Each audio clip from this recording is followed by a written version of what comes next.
Ndati tiri kuda kuripwa. Tiri kuzvizwa. Ndamusati matanga. Ndoda pfuma yangu. Ndatipa munhu ndiri kuda mombe 7 nembudzi 5. Ndizvo.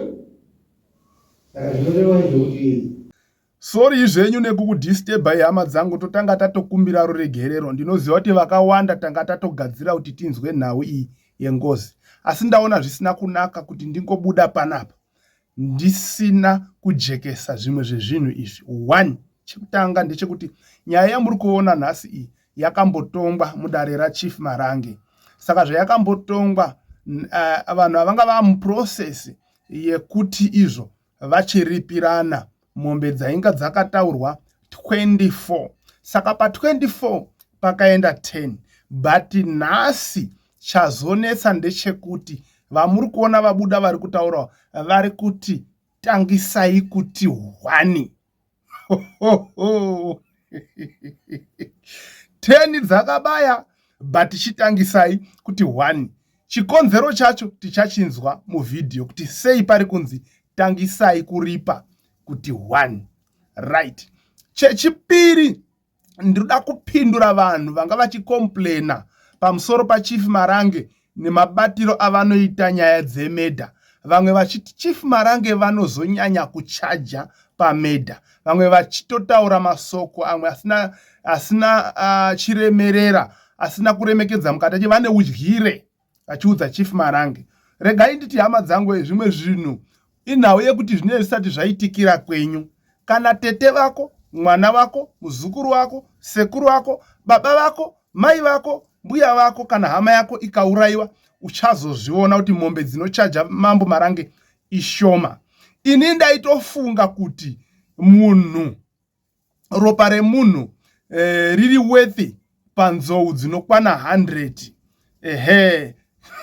Kuti tipedze maronda muhama dzevanhu vakasiyiwa, nekuti hama dzangu kuurayirwa munhu kunonetsa. Mambo Marange vanotaura kuti kana mwauraya munhu mudunhu mangu, inini munondipa mombe 3 dzekugeza ropa munharaunda mwangu, mopa munhu wamakaurayira iyeye mombe 7.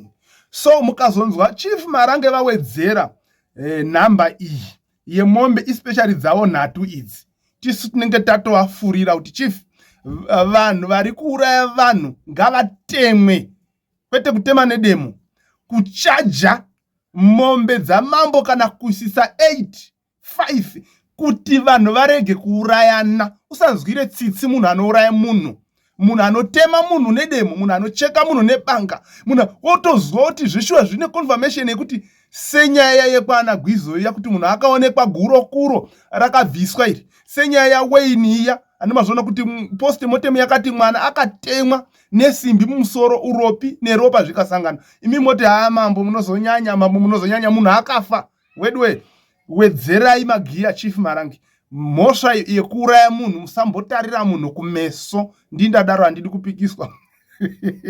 Sorry hama dzangu, ndazonga ndakukutorerai nguva yenyu. Ngatipindei munyaya yezuva ranhasi tinzwe kuti seiko hama idzi dziri kunzi imi makambouisa dzimwe mombe 10 asi chitangisai kuti 1. Ndo nyaya yatakakubatirai nhasi kubva mudare raChief Marange. Senguva dzose, don't forget to subscribe to our channel Utindi TV. Kuti Utindi ndokuti thickness kana kuti ukobvu. Shira watu kana washuwa zvinhu zvikobvu unongomhanya pa Utindi TV. Fear not, sin not. Thank you. Iyi mhuri yekwazvakama nemhuri yekwagwere. Vekwagwere ndo vane munhu wakafa ndi handa dzenyu itete ndi baba vakaurayiwa nditi nemhuri yekwazvakama. Saka pakuripa vari kuti zvinhu hazvina kuripa zvakakwana. Saka nyaya iyi yaitongwe kwashebenhiwa ndo kwakanyase kuita muripo. Shemachaka ariwo akabate chidunhu. Saka takazotuma ichikotosa kuti chiende kuna gonomono waShemachaka wotizwira kuti nyaya iyi yakafamba sei, chii chakaripwa, zvii zvakasara. Saka vakamboya sondo rakapera changamire tikati chikotosa wacho hapana, waende kurufuko ikati take. Saka mozouya chikotoso apano tochimubvunza kuti chiti pachinge chikotoso zvakabve kuna Gonong'ona. Saka vari pano kudai Changamire. Tipoiti pamusoro pechangamire ichokwadi ichocho makanitoma ndakaenda ndakasanganisana nasekuru Gonong'ona tikataudzana navo pamusoro penyaya iyi. Sekuru Gonong'ona mhinduro yakandipa akati kuurayiwa kwakaitwa Tafadzwa Goweri ndakanga ndiri kumacheke nababa nemiri purese yakaripwa yakaripirwa kwaMambo. PaMambo pakabviswa mombe mbiri dzakabviswa ndichazoti pakabviswa nemari asakati kunge dzakabviswa imbiri pamutemo wemazuva anaya takutoti hedu isusu pakuzinonzi 7 asi dzakazi 24 asi pakuzinonzi 7 saka pamombe 7 dzinofanira kuti dzibhadharwe dzakasara imbiri ndidzo dzinofanira kuti dzibhadharwe nemari yekwamambo here inopa nemombe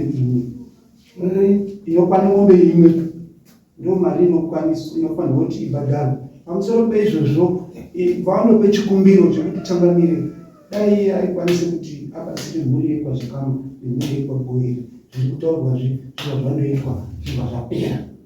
Chikumbiro chakapa Ekwagoweri vari here tiriko mumabhongo asi zvizhinji zvacho zviri mumabhuku avo iona handichinawo hamabhuku ainako tirikubvunza kuti pasare ngombe mbiri pasare aisusu tichiitedze kukunda pamamboka apa panenge pane mombe 24 but pa 24 panenge panenge pakabviswa mombe 10 sekuti vanhu ava vatatu vakaita chikipo pakukunda mundaraunda.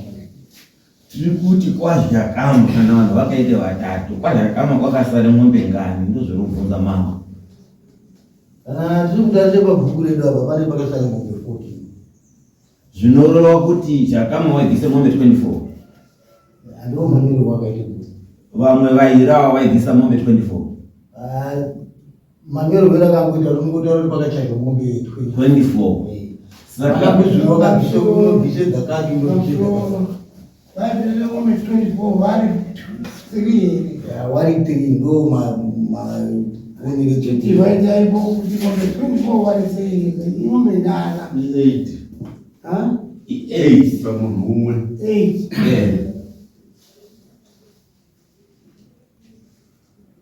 pa 24 pakazobve ngombe ndana ndo pane 10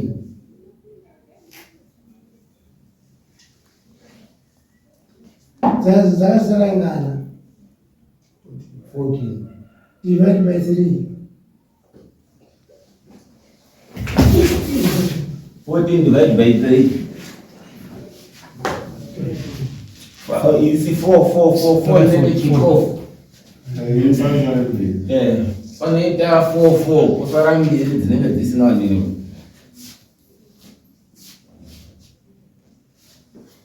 chidese tupakatese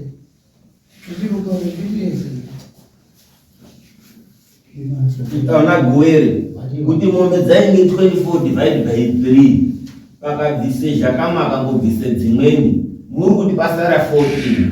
Saka Mambo vaende pekuti ngatiti divide by 3 because kana mombe dzakazi 24 pavanhu vatatu hatichagoni panhasi unoyi kuti mombe 24 dzakasare pana Zhakama.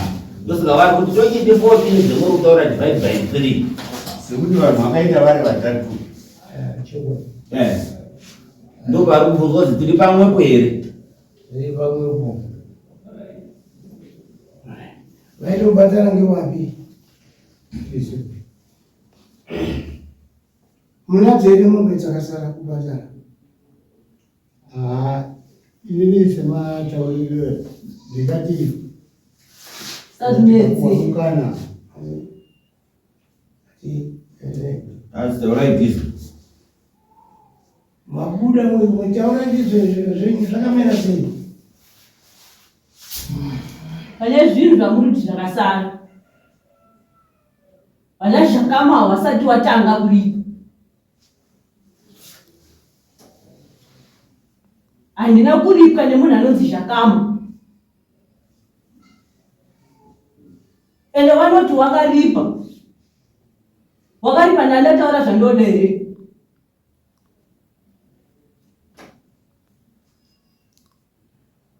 Vana zvakama ndipindure. Isudi kuripa kwakaitwa ndimai airipira vana vavo. Ndosaka ndiruda musati matanga kuripa mukutangidzisa kuti hwani. Monzwa zvandoreva. Handina kuripwa nemunhu anonzi Zhakama. Iwe Zhakama mai awo mukunda wokwani? Wokwagowera. Wakaurawo wachindogwani? Wokwagowera. Ndokwagowera hangadzisikana. Izwazvo. Hangadzisikana nehangadzikomana. Pane vari kubuda vari kuti aiwa inini ndini ndakaurayiwa. Hanzvadzi yangu yoripa zvoro kuti ndazviripa. Ndokwavari kutongesa kuti handina kutore pfuma yani yaZhakama. Ndakatore pfuma yanzvadzi yangu ndazviripa. Ndokwavanenge vari kubuda vari apa. Zhakama wacho uri panei? Ndiri ndakabereka. Chizwe zvavanotaurawo kuti aiwa. Ndiri Zhakama nani? Na Simoni munin'ina uyu unotumwa futi kumadziseko. Pane vanhu vatatu vari kutaurwa pana Zhakama nani? Pane vanin'ina vangu vairi. Vari vana Zhakama vese? Pautatu hwavo? Aiwa, wechitatu unotongwa kwaGwero. Ari wekwani. Mutuku wakanduzi. Taigara tese sevana vakaberekwa ndimai mumwe chete. Nawo nyaya yawaizwa yavari kutaura kuti handina pfuma yepaZhakama. Imimi mai nyuke kwaGwero, sekuru aura wandigwero, moti mai ndooripire hanzvadzi yavo ite pfuma kwaGwero mumusha mavo. Ndopavanenge vari apa, vari kubuda wacho. Saka tochidini? Mhosva yavo.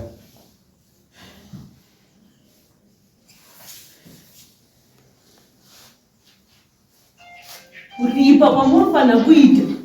Tangidzisa kwamuri. Mombe dzangu nda 7 pamunhu. Nembudzi 5 pamunhu.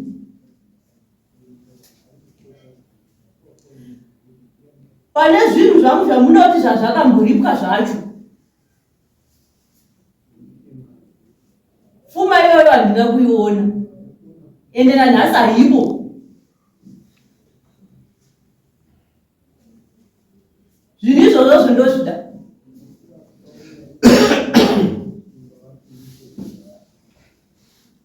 Alright. Handiti mazvizwa. Pane ngoro. Pane marata. Ndozvida. Marata akatorungwa akavereka. Kana mapedza izvi. Zhakama. Marata akabviswa. Hatizoziva kuti zvakazofamba sei pane zvese zvakabviswa ndiani. Timonjere musu. Iri isusu. Ndizvo makore anayo. Hurumende iri kutonga. Iri kuti musatore marata. Musatore ngoro. Musatore mabhurangeti. Kana zvicheu zvemumba. Torai mbudzi, hwai, mombe. Kwendizvo. Musarodze mwana kuti izvozvo. Zvataura kuti ndine mombe 21. Ndizvo. Saka 77. Nomwe wapindira nehurumende izvozvo mombe yacho. Asi zvinozodawo mombe 3 kuti dzinenge dziri 9 dzamambo ipopo. Kare dzakamutorwa ndana. Ini ndoziva mai akanga ine mombe 9. Mombe dzese dzakaenda. Dzakaenda kwaGwero. Anozvati handizodzona. Urazi wakudzoka paripo Zhakama. Kuti uri kuti mai yako mukunda Gwero akaisa mombe kwaGwero. Musha mwawo mulimo mambo pane chakapuwa. Mambo vakatopuwa zvavo vakanyorwa ava bhuku racho rakanyorwa zviro Ambokungana. ava bhuku anaya Amboti pakasara ng'ombe. Pamusoro itangamire kana ndichiteere zviri kutaura vari kubuda kana taitwa mambo akapuwe ng'ombe asi dzakabve pagore anova ndiye akakondwa futi. Saka pari kuzi musati mwatanga. Saka vanagakama ngavatange patsva. Murazi ava vakaramba namambo warambawo futi parutaura tatira kuti mombe dzakabve pagwere dzichende magwere apa mombe dzakabve magwere dzichende kwamambo. Imi mana jakama musati mageze ropa remunyika pamwamambo imi makatobira futi vanhu manga makanganisira Mwakonda kutora kuti uvumwa yavo. maya ndo aite ndirubhadharira tisamboshandise izwi rinoti hanzi kudzokorodza. Ari kubuda achitaura kuti haasati atanga ende vanhu ava vana kuripa. Muruzvizwa here, musasaisa mai ngokuti mai ndiye une ropa rakapondwa. Anhu ekwadzakama muruzi hamusati mwandiripa. Hamuzuzvizwa here zvichitaura. Tinoerenga kuti takaripa paerenge pfuma yakabviswa ndima inozviri kutaura vari kubuda. Tangai patsva. Kama makamborodzwa ndimai yedu. Saka chiziyai kuti zvamati kwete izvezvo. Pfuma haisaifanira kutongobvuma kumamai. Mimi maifanira kudzidzisa mai yenyu kuti ona izvo mwakuita izvezvi. Wamuturikidzwa wengozi. Iwo. Kuti mai wakafuma asiyo mangwana anoibvunza pfuma ingwe muri imimi. Ndakuripira ingozi imimi ndine ng'ombe dzangu. Musikazvizivi pachivanhu chaicho. Ndizvo zvazoitika mangwana. Ndizvozvo ava vanhu vakatouraya mai avo. Kwakutore pfuma yavo kwaaripa futi. Zvofanana nekuti kuuraya mai kwakutore ng'ombe dzavo kuda kuripa.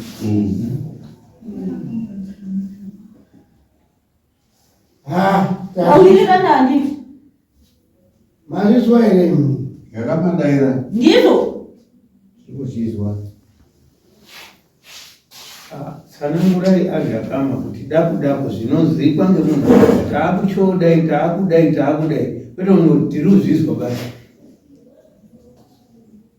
Ndati tiri kuda kuripwa. tiri kuzvizwa Ende hamusati matanga. Ndoda pfuma yangu. Ndatipa munhu ndiri kuda mombe 7 nembudzi 5. Ndizvo. saka zvinoreva izvo kuti Taura izvo kuti ndizvo. izvo Kana muchinge mazounganidza pfuma yavo yavo, mutumbi wandiri unoenda ushungurudza kwemakore nenguva kubva chiri chana chidiki chisati chakure. Ndoda kuti chizopiwe mombe, umwe naumwe chizochipa mombe imwe. Ndachishungurudza kubva kare. Kuti ng'ombe inhatu. Mandizo? Dzinonga dza 88 dziya. Vari vazombosvika pa 88 dziya manje. Ndo padzakabva. Dzikwane 24. Musandinonokera. Ndatambudzika kubva kare.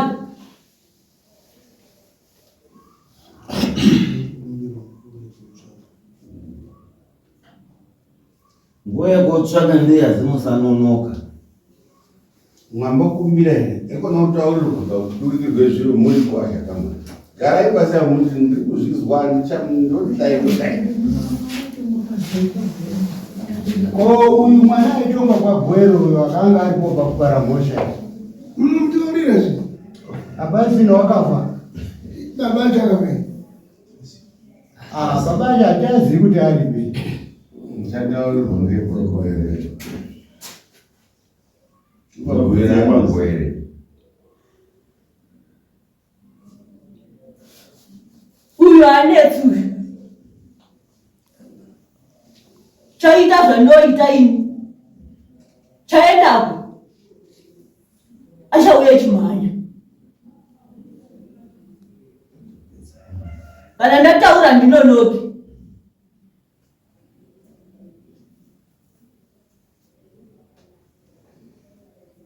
Mimi mamira nenyu airi mazwa. Chibva mabatisise ipopo chikasika inyanyu airi. Ine munozviona riini? Kumbira wangu wata iri pamwe wewe. Kamboti shando tichitsvaga. Patinopinda kana kuti muna November. Zvinenge tamboonawo padoko. Uripa kutopedza kunongoenze padoko kundoza one time zvakakwana. Handichadi zvepadiki. Ndabva kare ndichitambudzika. Kana makutouya munofana kutouya kahwani kamwe chete.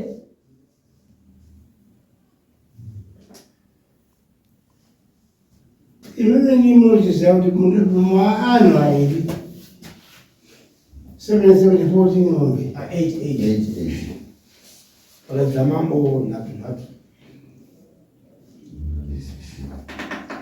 Ndukupa imwaka mishanu chete. 5 months.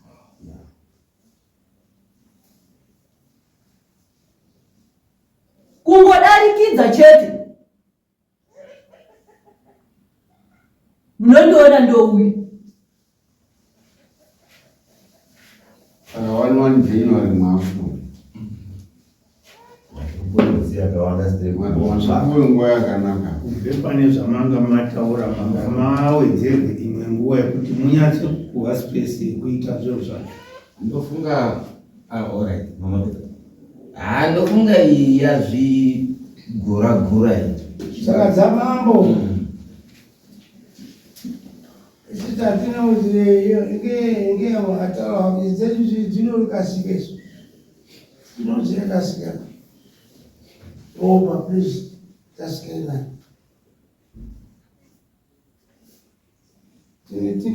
tinopa mwezi miri basi Mapazi wera zvaka. Uya. Tinotenda sekuru. Atipanguva yekuti tonongotsvaga tiri kudzokazve. musazokanga nembuzi dzataura dzisatina mbuzi anidzekuti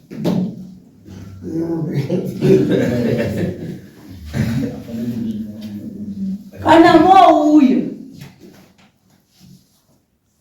musazokanganiseka chimwe chiwanhu chacho. Handiti ndizvo? hawaizivi taurai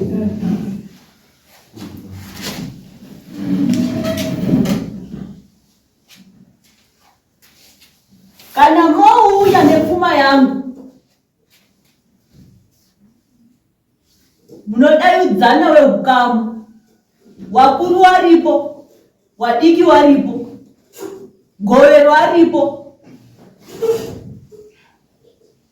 Mozosvitsa muchitaura nezita rangu. Mukangodaro chete munenge mafambisa zvinhu zvese zvakanaka. Munenge mapedza. Mukangojambira ipapo chete bige mota kuna kwamune murwete nemuchitenderera panzvimbo imwe chete nekuti munenge musina kundisuma. Mukangondisuma munozvinzwa.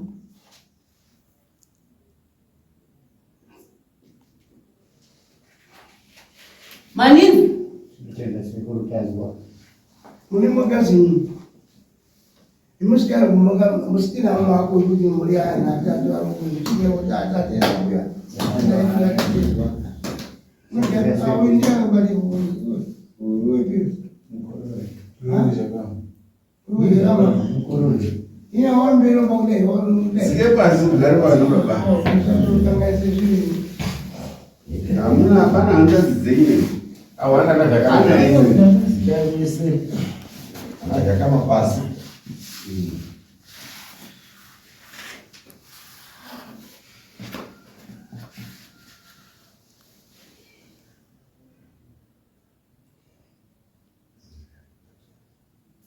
Ndakuda kuoneka.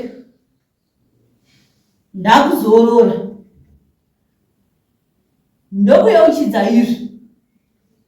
Musazokanganisa. Mandinzwa zvandareva.